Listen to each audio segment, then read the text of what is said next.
Ya, masih bersama saya Rosalia Arlusi di MG Morning Word dan sekarang kami sudah terhubung dengan salah seorang pakar imunisasi. Ada Dr. Elizabeth Jane Supardi atau biasa disapa Dr. Jane. Halo Dr. Jane, selamat pagi dokter. Selamat pagi Mbak Lucy. Gimana kabarnya dok hari ini? Baik, sehat, terima kasih. Alhamdulillah, puji Tuhan sehat ya dok ya. Mudah-mudahan selalu sehat. Lagi di mana nih dok pagi ini? Saya 100% work from home. Oh, I see. Ya, di rumah ya dok ya. Tapi ya, pasti terus memantau bagaimana perkembangan vaksin dan COVID-19 ya, terutama di negara kita ya. Betul sekali. Ya dokter, kita pagi ini mau ngobrol-ngobrol nih dok terkait vaksin pada ibu hamil ya dok ya. Betul.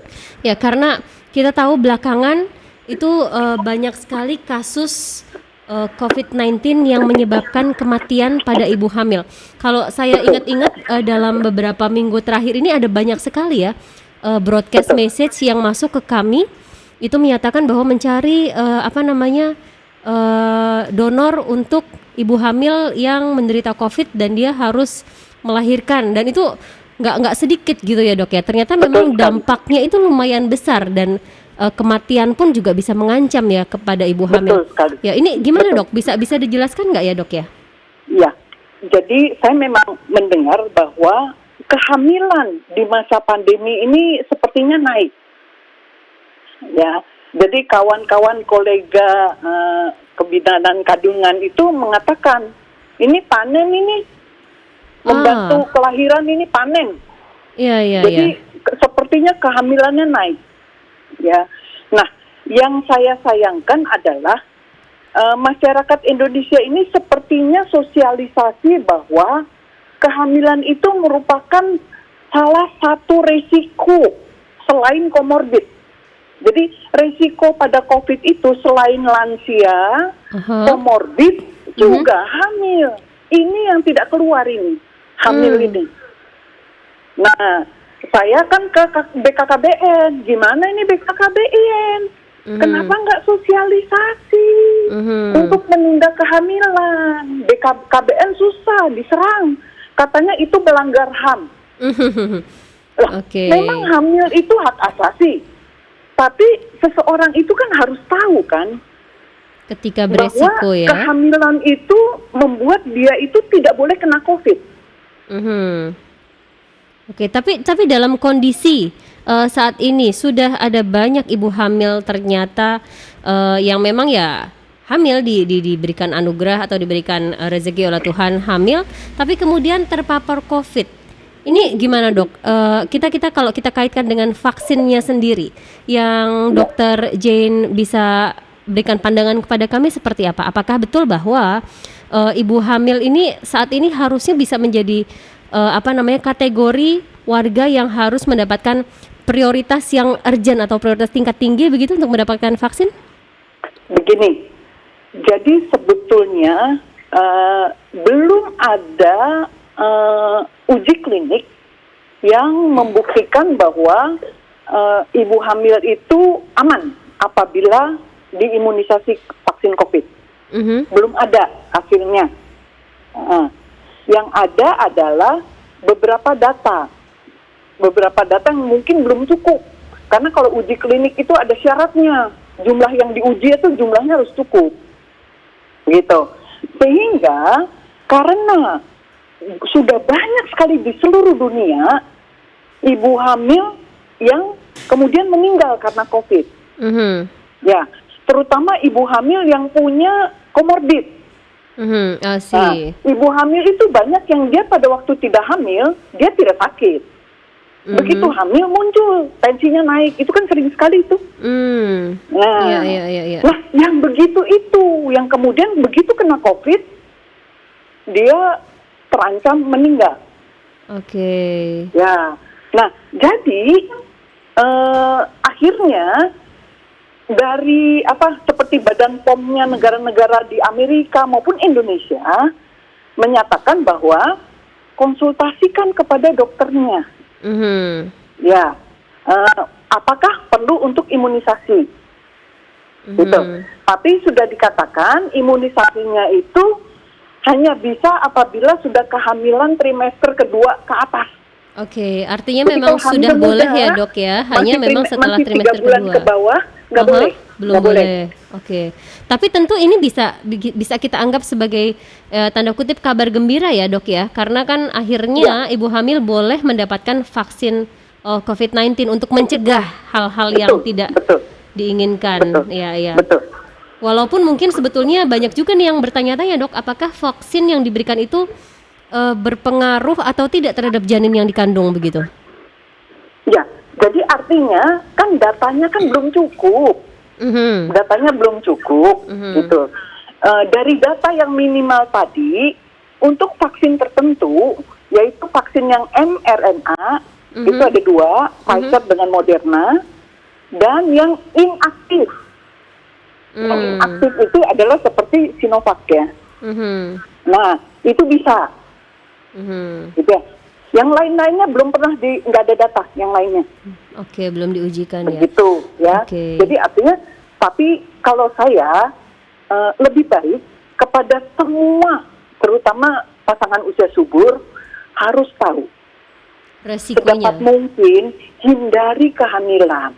Jadi itu kan kita punya banyak sekali alternatif alat kontrasepsi untuk KB. Oke. KB dulu, tunggulah sampai pandeminya selesai. Jangan ambil risiko. Oke, ya. Kembali lagi ke yang tadi dok. Tadi dokter Jane sampaikan syarat untuk seorang ibu hamil itu bisa divaksin jika masa kehamilannya itu sudah memasuki trimester kedua. Begitu ya dok ya. Betul. Selain itu ada syarat apa lagi sih dok yang harus dipenuhi oleh seorang ibu hamil yang ingin divaksin? Adakah syarat-syarat tertentu kayak misalkan kalau lansia itu kan juga ada beberapa ketentuannya gitu ya dok ya? Kalau ibu hamil Iya. seperti apa dok? Sebetulnya syaratnya sama saja ya. Syaratnya sama saja. Jadi artinya itu kalau yang kalau di dalam guideline petunjuknya ya, kalau dapat ibu hamil itu jangan keluar-keluar. Oke. Jangan bekerja. Kalau bekerja itu di dalam rumah saja. Jangan sampai terpapar orang lain walaupun sudah divaksin. Kita tahu vaksin tidak 100% melindungi. Betul. Jadi terutama sekali yang ibu hamil ini harus kita lindungi betul. Ya. Jadi untuk mendapatkan imunisasi tentu ya, kita harus menyiapkan diri kita ya. Terutama ibu hamil yang masih bekerja, ada ibu hamil yang berdagang di pasar segala macam. Ya, kasihan sekali ya, seperti itu. Jadi artinya harus siap betul, artinya tidur cukup ya, makanan juga yang bergizi cukup ya, banyak sayuran dan juga buah kalau bisa, seperti itu. Kalau ada vitamin bagus, vitamin D, vitamin C, begitu ya. Kalau bisa misalnya di luar aman-aman, tidak banyak orang, berjemur ya, antara jam 11 sampai jam 1 siang, 15 menit saja cukup. Artinya mereka memang harus lebih menambah lagi perlindungan diri. Selain tadi keluar rumah juga harus dibatasi betul-betul, lalu menambah asupan makanan dan gizi yang cukup untuk menambah kekebalan tubuh, begitu ya dok ya? Betul ya. Dan lingkungan pun juga harus ikut mensupport ya dok ya? Betul ya. Jadi keluarga yang lain ya, kalau bisa jangan terlalu dekat-dekat, nanti kita menularkan kepada ibu hamil tadi. Iya. Karena OTG juga banyak ya dok ya, kita nggak tahu ya, banyak, tidak terlihat. 80% dari COVID ini kan OTG. Oke. Nah kemudian dok, kalau misalkan ibu hamil itu akhirnya bisa divaksin pertama, rentang waktu dari vaksin pertama ke kedua untuk ibu hamil itu apakah sama dengan rentang waktu yang lain, yang usia 12 plus atau yang lansia? Iya, sama persis ya. Mungkin tergantung ya, dia diimunisasi dosis pertama kapan. Kalau mau misalnya saat ini tuh dia itu sudah di ujung, sudah mau melahirkan begitu ya. Ya. Akibatnya mungkin dosis keduanya mundur, tidak apa-apa. Jarak waktu 1 bulan, 3 minggu itu adalah jarak minimal. Oke. Maksimalnya tidak ada. Mhm. Misalnya mau disuntik yang kedua, badan sedang tidak enak, tunda dulu sampai badannya fit. Mhm. Tidak ada masalah. Mundur-mundur ke belakang itu sebetulnya tidak ada masalah. Kita takutnya kalau mundurnya terlalu panjang, keduluan masuk virus COVID. Hmm. Itu saja. Tapi kalau untuk vaksinasinya sendiri mundur-mundur itu tidak apa-apa. Mhm. Ya. Menyesuaikan dengan kondisi tubuh ketika Betul. fit baru kita bisa melakukan vaksinasi lanjutan begitu ya dok ya? Betul.